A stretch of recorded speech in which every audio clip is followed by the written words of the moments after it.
Assalamualaikum warga Perak. Cuti sekolah ni mesti apa tak tahu mana kan? Apa mai dekat RTC Perak ni, Farmer Fest ada buat festival tau daripada 29 bulan Mei sampai 2 bulan Jun. Kan?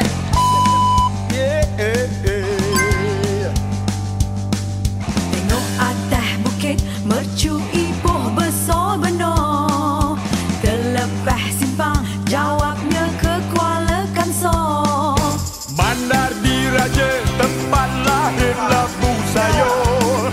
Isi air sejuk tahan sampai gua tempurung. Kalau rasa hangat tiga. Saya Solin daripada Cemor. And saya dapat tahu ni pun daripada TikTok. Event ni ada dekat sini. Buat anak-anak memang seronok lah. Sebabnya dekat sini ada, saya tengok ada aktiviti untuk budak main dengan kambing. And then ada tempat splash area.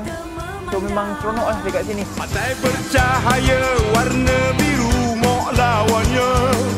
Di Pulau Sembilan ada teman jatuh cinta.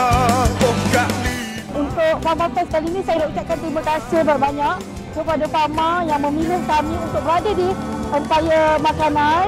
Dan untuk sambutan hari pertama, saya memang happy sangat-sangat sebab sambutan daripada pukul 10 pagi tadi sampai sekarang memang sangat-sangat menggalakkan.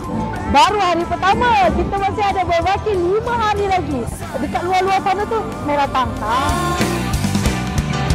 Di Royal